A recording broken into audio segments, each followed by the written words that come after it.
तो देखो, यहाँ पर एक बहुत इंपॉर्टेंट सवाल है। ये नाम तो खैर, क्योंकि अभी पूरा युद्ध ही हम पढ़ेंगे, कल वाले में 2-3 दिन चलेगा युद्ध की पूरी कहानी जो है, तो ये नाम तो खैर तुम्हें याद हो ही जाएंगे। ये आप जरूर याद कर लेना कि अंग्रेजों के साथ जो समझौता हुआ था सुदर्शन शाह का, गढ़वाल से गोरखाओं को भगाने के लिए, वो समझौता जो है सुदर्शन शाह और फ्रेजर के बीच में हुआ था। ठीक है, सुदर्शन शाह और फ्रेजर के बीच में हुआ था। तो अंग्रेज अधिकारी का नाम फ्रेजर है। अब यहाँ हम शुरुआत कर रहे हैं नालागढ़ी या नाला पानी का युद्ध। ठीक है, ये जो जगह है इसको कई किताबों में नाला पानी भी लिखा होगा, कई जगह नालागढ़ी भी लिखा होगा, और आज की समय में या वर्तमान में इस जगह को बोलते हैं खलंगा। है कहाँ ये? देहरादून में है। ठीक है, तो देहरादून से शुरुआत हुई उत्तराखंड में गोरखाओं को भगाने की। क्योंकि 1790 में गोरखाओं ने कुमाऊं पर अधिकार कर लिया था, 1804 में जो है गढ़वाल पर अधिकार कर लिया था। अभी हम बात कब की कर रहे हैं? 1814 की। कब की बात कर रहे हैं? 1814 की। तो लगभग 10 साल गढ़वाल पर अधिकार रहा और 25 साल जो है वो कुमाऊं पर अधिकार रहा। अब देखो, यहाँ पर अभी आपने देखा था कि मेजर जनरल जिलेस्पी को 3500 सैनिकों के साथ देहरादून भेजा गया था। तो ये वही युद्ध है, या वही गिलेस्पी हैं जो 3500 सैनिकों को लेके कहाँ आए थे? देहरादून आए थे। एक सेकंड। हेलो। हाँ प्रमोद,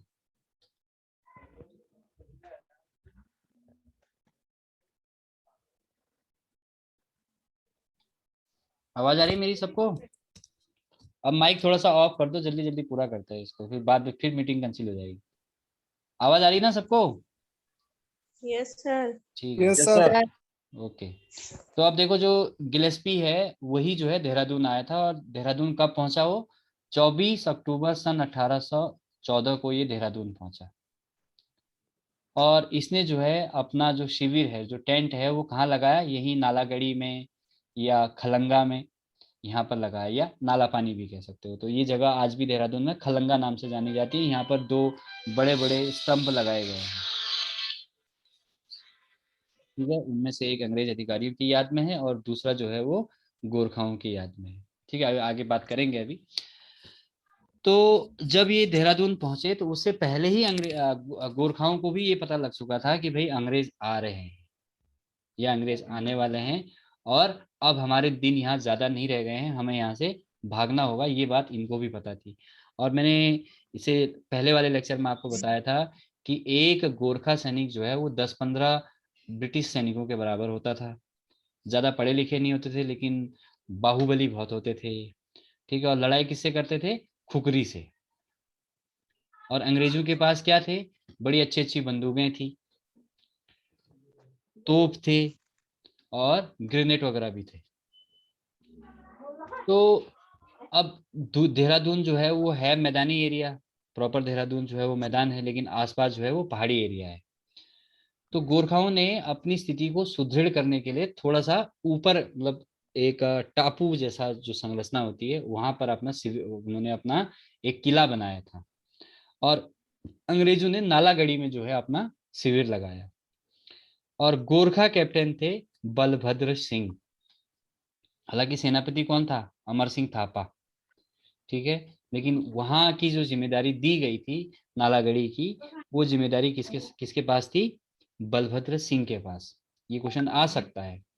ठीक है, तो इसने जो है एक टीले पर किला बनवाया, और उस किले में लगभग कितने लोग थे? 500 सैनिक थे।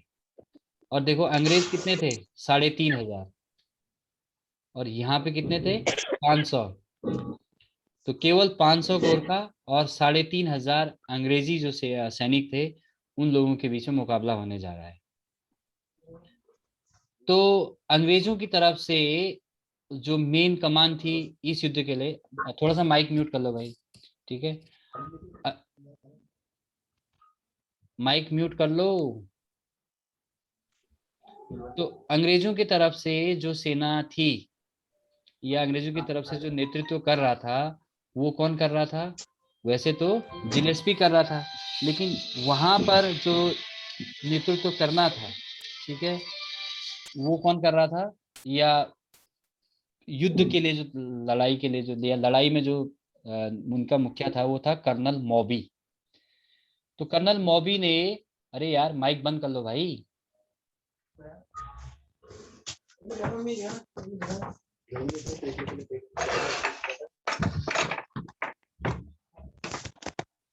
नीचे म्यूट का ऑप्शन आ रहा है राइट लेफ्ट हैंड साइड में।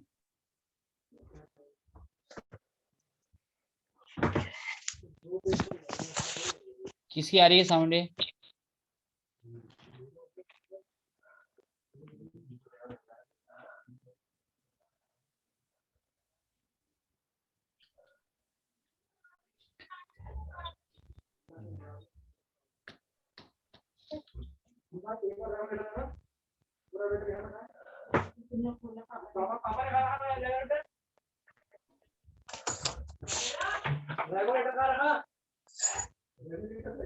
आरती अपना माइक म्यूट करो। Sir mute.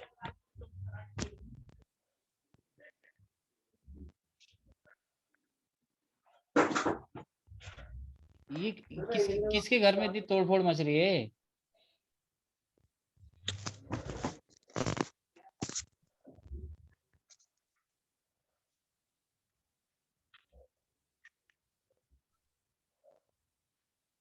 तो देखो अब आगे।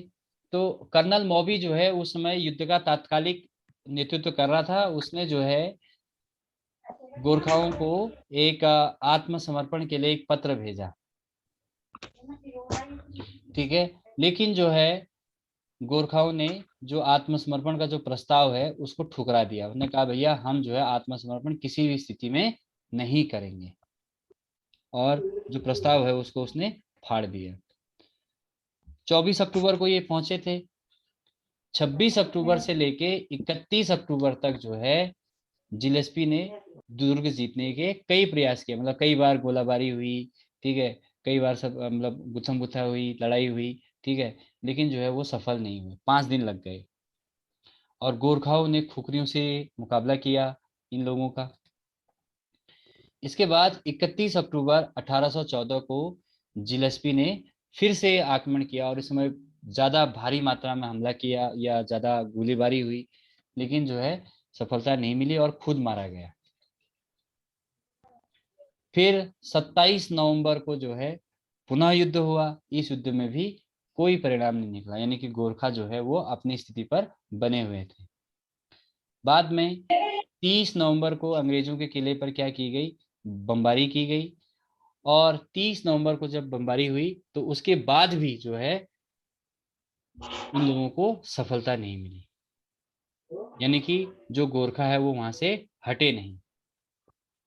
अब लास्ट में एक ही ऑप्शन बचा कि इन्होंने अपनी अंग्रेजों ने जो उस किले की तरफ जो पानी की सप्लाई जारी थी, उस पानी की सप्लाई को रोक दिया। तो इससे क्या हुआ, जो सैनिकों के जो बच्चे थे वहाँ, ठीक है, उनकी जो पत्नियां थी, वो सब जो है भूख प्यास से तड़पने लगी। तो इस वजह से या इस तरह से अंग्रेजों ने इस किले को जो है ढहाया। लेकिन जो बलभद्र सिंह था, ठीक है, वो हारने के बावजूद जो है जब वो वहां से भागा, तो भागने के बाद जो है उसने या भागते समय उसने कई सारे अंग्रेजों का गले काटे, ठीक है। तो इतना मतलब बहादुर सिपाही था ये। फिर इसने जो है इसका पीछा भी किया। जब बलभद्र सिंह वहां से भागा तो कर्नल लुडलो नाम से एक कर्नल था, अंग्रेज अधिकारी था, इसने इसका पीछा किया। लेकिन ये यहाँ से सीधा जाटगढ़ पहुंच गया। जाटगढ़ कोई दूसरा साम्राज्य दूसरा राज्य था। फिर बाद में वो जाटगढ़ से भी शिफ्ट करके महाराजा रणजीत सिंह के यहाँ चला गया था। और महाराजा रणजीत सिंह, मैंने पिछले वाले वीडियो में शायद नेपाल बोला है, महाराजा रणजीत सिंह जो है वो पंजाब के राजा थे, है ना, तो गलती से हो गया था। तो महाराजा रणजीत सिंह ने जब अफगानों के साथ लड़ाई की तो उस युद्ध में फिर लास्ट में ये मारा गया। कौन? बलभद्र सिंह। तो इस युद्ध के बाद में, इस युद्ध के तुरंत बाद बनाया होगा या कुछ दिन बाद बनाया होगा, अंग्रेजों ने नालागढ़ी में या नाला पानी में या फिर खलंगा में दो स्मारक बनाए या दो स्तंभ बनाए। उनमें से एक स्तंभ जो है, जो जनरल रोलो गिलेस्पी था, ठीक है, और जो और सैनिक उनके मारे गए थे उनकी याद में बनाया गया। दूसरा जो है बलभद्र थापा और जो उसके 20 सैनिक थे उनकी याद में बनाया गया। इसके बाद देखो 4 लोग भेजे थे, इनमें से जिलेस्पी की बात मैं कर चुका हूँ। जिलेस्पी ने जो है वो नालागढ़ी पे या नाला पानी पर आक्रमण किया, ठीक है, लगभग 1.5 महीने के आसपास इनका आक्रमण चला। उसके बाद जो है ये जीत पाया, ठीक है, और वो भी जो है हथियारों के दम पर नहीं, जब पानी की सप्लाई रोकी तभी जो है वहां गोरखा किले को ध्वस्त किया गया। अब मेजर जनरल जे.एफ. फूड गोरखपुर क्षेत्र में गए थे, तो इनको वहां सफलता हासिल नहीं हुई। मेजर मार्ले जो काठमांडू गया था, ठीक है, तो उसके साथ 1,000 से भी, सॉरी, उसके साथ जो है मेरे ख्याल से 1,000 से ज्यादा थे, 2,500-3,000 सैनिक उसके साथ थे, ठीक है। लेकिन उसमें से जो है, हाँ, 1,000 सैनिकों के साथ इसको काठमांडू भेजा गया था। 1,000 नहीं है, ज्यादा है, वो ज्यादा होना चाहिए, पर बुक में 1,000 लिखा हुआ है। तो इसने जो है 1,000 से ज्यादा सैनिक तो इसके साथ वाले वहां मारे गए, जो काठमांडू गया था मार्ले। 1,000 से ज्यादा सैनिक इसके साथ के मारे गए। और इस ये मतलब इतना कंफ्यूज था, या इसको इतना बाद में मतलब कुछ समझ नहीं आया इसको कि अब लड़ाई आगे कंटिन्यू करी जाए या ना करी जाए, यहाँ से भाग के जो जाऊं क्या करूं, इसको कुछ समझ में नहीं आया। तो इसने अपनी सेना को कोई ऑर्डर दिए बिना 10 फरवरी 1815 को इसने त्यागपत्र दे दिया, और सेना जो है और ज्यादा असमंजस में वहां रही। तो इस तरह से जो सेना जो है काठमांडू गई थी, या जो टुकड़ी काठमांडू गई थी, उसको बहुत बड़ा नुकसान झेलना पड़ा। और इधर जो पश्चिमी सीमा पर मेजर जनरल आर्टर लोनी थे, वो भी सफल हुए, ठीक है। उन्होंने 18 अक्टूबर 1814 को सतलज यमुना यमुना के बीच अभियान चलाया, ठीक है। मैप में देखना, भारत के मैप में, ठीक है, हिमाचल प्रदेश में, ठीक है, आपको सतलज नदी दिखेगी, और उत्तराखंड में यमुना नदी का मैप मैंने आपको कराया था। तो उत्तराखंड का जो पश्चिमी हिस्सा है, देहरादून से उधर का हिस्सा, और सतलज से पूरब का हिस्सा, और यमुना के पश्चिम का हिस्सा जो है, ये अंग्रेजों ने, सॉरी, गोरखाओं ने अपने अधिकार में ले लिया था। तो इसी को मुक्त कराने की जिम्मेदारी आक्टर लोनी की थी। तो आक्टर लोनी जो है सतलज यमुना की घाटी में जो है अक्टूबर 2014 में पहुंचा था, ठीक है, तभी उसने अभियान की शुरुआत करी थी। इसके बाद इसने यहाँ 2 किले जीते, एक रामगढ़ का किला और एक मलाऊ का किला। ये दोनों किले जो है अमर सिंह थापा के नेतृत्व में थे। लेकिन आक्टर लोनी ने जो है इन किलों को जीता था। हालांकि युद्ध आक्टर लोनी ने भी नहीं किया, उसने जो है छल कपट के जरिए उनके सैनिकों को अपने साथ मिला के, और अमर सिंह थापा के साथ विश्वासघात करा के, तब जाके जो है इसने ये किले जीते थे। और उसके बाद हालांकि ये सारे जो मलाऊ, रामगढ़, इस तरह के जो किले थे, इन सब किलों की जो सेना थी, जो भी था, वो सब इकट्ठे होकर रह रहे थे कहाँ, मलाऊ में। और फिर मलाओं को जो है उसी छल कपट के दम पर इसने जीता, ठीक है। किले 2 जीते। लेकिन जब वहाँ अंग्रेजों की मूवमेंट बढ़ी, तो अमर सिंह थापा ने क्या कर दिया था, सारी सेना जो है वो मलाओं के किले में बुला ली थी। तो रामगढ़ अपने आप अधिकार में आ गया, और मलाओं जो है वो छल कपट से जीत लिया। अच्छा, तो अगर इन पहले जो डायरेक्ट युद्ध हुआ था, उस युद्ध में भी जो है क्या हुआ कि गोरखा जो है वो जीते, ठीक है। लेकिन छल कपट वाली जब नीति अपनाई, तो जो है गोरखा क्या हुए, पराजित हुए। तो ये मलाऊ वाली जो विजय थी, ठीक है, और जो आपकी नालागढ़ी या नाला पानी वाली जो विजय थी, ये दोनों विजय जो है अंग्रेजों के लिए उत्साह बढ़ाने वाली तो थी। लेकिन माइक म्यूट कर लो भैया। लेकिन ये विजय महत्वपूर्ण थी, लेकिन अंग्रेजों का जो एम था वो पूरा नहीं हो पाया था। जो काम अंग्रेज करना चाहते थे, वो अंग्रेज कर नहीं पाए थे, ठीक है। तो इसलिए ये युद्ध अभियान जो है आगे जारी रहता है, ठीक है। अच्छा, इसके बाद अल्मोड़ा का युद्ध आप लोग पढ़ोगे, ठीक है, जिसमें कुमाऊं आजाद होता है।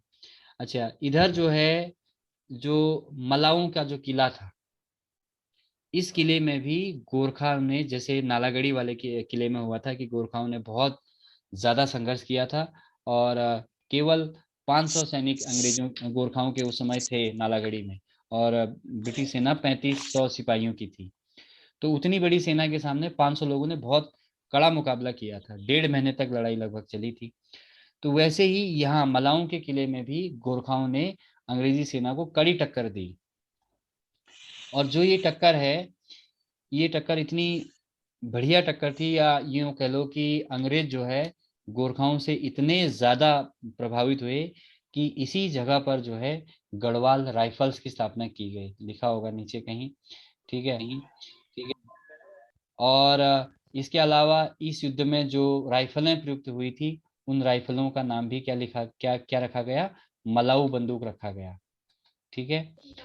अच्छा, और ये बंदूक जो है, ये आज हिमाचल प्रदेश में शिमला के पास में जगह है ये। ठीक है, सुबाथू। तो सुबाथू सैन्य प्रशिक्षण केंद्र में ये बंदूकें आज भी सुरक्षित रखी गई हैं, उस समय के युद्ध की, 1814 की। लगभग 207 साल हो गए। ठीक है, 207 साल पुरानी कहानी है ये। ठीक है। और इसके बाद मैं, जैसा कि मैं पहले बता चुका हूँ कि चाहे मलाऊ की विजय हो, चाहे नालागढ़ी की विजय हो, ठीक है, इन विजयों से अंग्रेजों को हासिल तो बहुत कुछ हुआ। ठीक है, और अंग्रेज इससे खुश भी हुए। लेकिन अंग्रेजों का जो वास्तविक एम था, या उनका जो लक्ष्य था, जो उद्देश्य था, वो पूरा नहीं हुआ था। क्यों नहीं हुआ था? एक तो वो पूरी तरह से गढ़वाल और कुमाऊं से गोरखाओं को हटाना चाहते थे। दूसरा, इन क्षेत्रों में काफी अच्छे जंगल थे। जो जैसा कि अंग्रेज जो है, तुमने पढ़ा होगा पहले भी, वो यहाँ से पेड़ काट के ले जाते थे, समुद्री जहाजों में डाल के, फिर जो है अमेरिका ले जाते, सॉरी ब्रिटेन ले जाते थे। और वहां से फिर क्या करते थे? पानी के जहाज बना के दूसरे देशों को भेजते थे। तो इस तरह से यहाँ बहुत सारे संसाधन भी थे। दूसरा, उत्तराखंड के कुमाऊं और गढ़वाल के कुछ एरिया ऐसे हैं जहाँ से डायरेक्ट चीन के साथ, या उस समय जो तिब्बत था, तिब्बत के साथ जो है वो व्यापार किया जा सकता था। तो व्यापार करने की दृष्टि से भी ये महत्वपूर्ण था। इसलिए जो है अंग्रेज चाहते थे कि यहाँ से व्यापार भी हो, यहाँ के प्राकृतिक संसाधनों का दोहन भी किया जाए, और साथ ही साथ यहाँ से कर वसूली भी की जाए, जो वो हर जगह से करते थे। तो इस उद्देश्य की पूर्ति अभी, या ये वाला जो उद्देश्य है, वो अंग्रेजों का पूरा नहीं हो पाया था।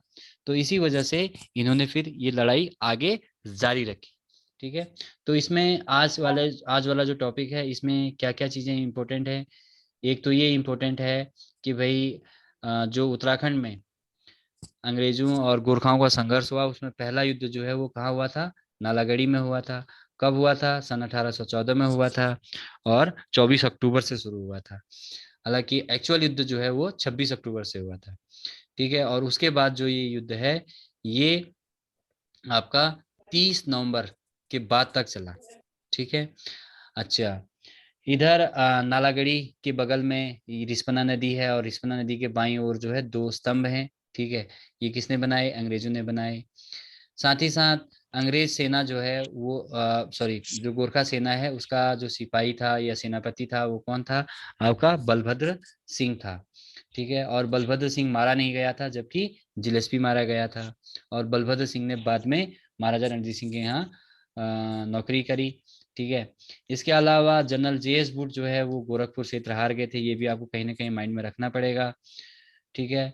और आपका आक्टर लोनी जो थे, वो पश्चिमी सीमा पर थे, उन्होंने मलाऊ का किला जीता था। ये आपको याद रखना है। ठीक है। इससे आगे की जो कहानी होगी वो कल होगी। ठीक है।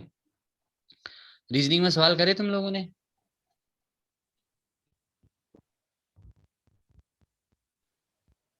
आवाज आ रही है मेरी? मोनी, यस जी सर। वो वाले चैप्टर के सारे सवाल हो यस गए? सर। सारे सवाल हो चुके हैं? यस नीरज सर किए हैं। नीरज कर गई है अभी? Yes sir. सवाल करे रीजनिंग के? Yes sir. पूजा, तुमने करे? अभी पूरे नहीं कर रखे हैं। पूरे करो फिर। हाँ सर। और ये क्या कहते हैं, कपिल, तुमने बनाए सवाल?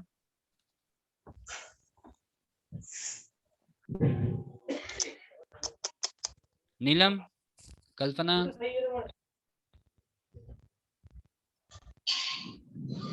सर एग्जाम लास्ट वाले। जो परसों भेजे थे ना, जो मतलब लास्ट डे की जब क्लास हुई थी 24 को हुई होगी, 24 हाँ को हाँ तो। सर, उसके हाँ हाँ वही वाले क्वेश्चन सर, सिटिंग वाले, वो उसमें 1-2 क्वेश्चन बचे हैं। अच्छा, आ रहे हैं समझ में, बन रहे हैं? हाँ सर। ठीक है, नीलम ने भी बना दिए होंगे। हाँ नीलम ने। Yes sir. हाँ, तुम लोग घर गए हो क्या? हाँ हाँ सर। सर, हम दूसरे दिन चले गए थे। चलो सही किया। अरे यार ये कौन है बेशरम आदमी? टीवी के सामने बैठ के कौन पढ़ाई करता है भाई? स्वाति, समझ में आ रहा है तुम्हारे?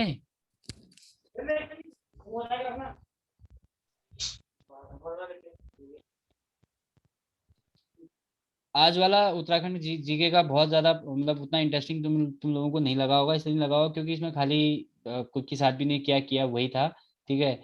और एक बार जो है इसको मतलब नोट्स बनाते समय हल्का सा, नोट्स बनाने से पहले एक बार पढ़ लेना, फिर उसके बाद इस पर नोट्स बनाना। ठीक है, ये मैप जो है बीच में इंसर्ट हो गया है, इसको मैं ऊपर करना चाह रहा था, चलो कोई बात नहीं। ठीक है। और रीजनिंग कल करेंगे, ठीक है। और किसी को पता है क्या, जो गूगल मीट होती है उसमें भी टाइम बाउंडेशन होती है क्या? 40 मिनट 30 मिनट ऐसे करके कुछ होता है उसमें भी? नहीं तो गूगल मीट से पढ़ेंगे। नहीं सर, गूगल उसमें मीट पर टाइम की तो पता नहीं, लेकिन उसमें वॉइस ज्यादा क्लियर आती है जूम के अकॉर्डिंग। हाँ उसमें क्लियर होता है, अच्छा। मतलब उसमें ये दिक्कत बहुत कम होंगी पढ़ने का। किससे कहिएगा? और जिसके फोन में स्पेस नहीं हो क्या करेगा? वो जूम को वो जूम डिलीट कर डिलीट सकता है। करेगा। जूम को डिलीट करे। इतने में नहीं हो रहा। और ज्यादा मांग दे रहा और जो महिला मित्रों की फोटो रखी है उनको हटाएगा। सही बात है सर। सही है, नया फोन ले लो ना, ज्यादा स्पेस वाला। हाँ, पुरानी यादें भी बची रहेंगी। वही तो। तो ठीक है, अगर किसी को कोई चीज समझ में नहीं आएगी तो मुझसे पूछ लेना। ठीक है। और कुछ लोग क्या कर रहे हैं कि वो ये सोच रहे हैं कि सर वीडियो तो डाल ही रहे हैं यूट्यूब में, हम लोग वहां से पढ़ लेंगे। लेकिन उस पढ़ने में और इस पढ़ने में बहुत अंतर होगा, हाँ, ये भी ध्यान रखना। Yes sir. क्योंकि यहाँ अगर तुम्हें कोई चीज समझ में नहीं आएगी तो तुम पूछ सकते हो, लेकिन वहां अगर कोई चीज समझ में नहीं आएगी तो फिर क्या करोगे? फिर मुझे फिर परेशान करोगे। और जो मतलब जिन लोगों ने मुझसे बोला है पहले ग्रुप में कि हाँ सर हमें पढ़ा दो, और उसके बाद फिर ग्रुप में रेगुलर नहीं आ रहे हैं या क्लास में रेगुलर नहीं आ रहे, मैं 2-3 दिन देख रहा हूँ, उसके बाद मैं सबको आउट कर दूंगा। क्योंकि खाली भीड़ भड़ा के फायदा तो है नहीं, और उससे जो पढ़ने वाले बच्चे होते हैं उनका मोरल भी डाउन होता है ना। और खुद मुझे भी अच्छा नहीं लगता कि भाई कोई बंदा पढ़ रहा है, कोई बंदा नहीं पढ़ रहा है, लास्ट में वो दूसरे से नोट्स बना के फोटो कॉपी करके काम चला लेगा अपना। ऐसा नहीं होता है। अगर आदमी को पढ़ाई करनी है तो आदमी प्रॉपर पढ़ाई करे। और वैसे भी आजकल घर में कोई ऐसा इतना बड़ा काम तो हो नहीं रहा है, पूरी दुनिया तो घर में बैठी हुई है। तो इसलिए पढ़ाई पे बिल्कुल ध्यान दो, और जितना ज़्यादा टाइम आजकल पढ़ाई के साथ स्पेंड कर सकते हो उतना टाइम स्पेंड करो। ठीक है। बाकी कल बात करते हैं, ठीक है। कल की टाइमिंग 10 बजे रखें, 9 बजे रखें? 10 बजे सर। यस सर, 10 बजे। सब 10 10 बजे। बजे? अच्छा, 10 बजे के अलावा कोई और टाइमिंग दे रहा है तो बता दो। एक एक करके बोलो यार, समझ नहीं आ रहा। सर ये बेस्ट है। सर अच्छा 10। ठीक है, तो 10 तो मैंने मान लिया, 10 के अलावा कोई और बोल रहा तो बता दो। 8 बजे। कौन है ये? हाँ सर, 8 बजे की टाइमिंग नीरज सही है। है। नीरज? नहीं नहीं, नीरज काम करगती होता है है या सर। नीरज तड़ियाल है? करगती जी। पता नहीं सर। नीरज तड़ियाल तो आज है ही नहीं शायद क्लास में। वो तो सर शर्ट 10 बजे में। तक दोबारा सोने का टाइम हो जा रहा है। ठीक है सर, 10 बजे से। अरे कोई बात नहीं, तो 9 बजे उठो ना। घर वाले लात मारते हैं देर से उठने में। कोई बात नहीं, चलो ठीक है। करकेती को सर, नीरज करकेती को घर का काम नहीं करना पड़ता ना, इसलिए कह रहे वो 8 बजे से। अच्छा। हाँ वही तो, हाँ। मेकअप नहीं करता है ना वो। चलो हो गया, अब रहने दो। ठीक है, बाकी कल पढ़ेंगे, ठीक है। Yes sir. ठीक है सर। ठीक है।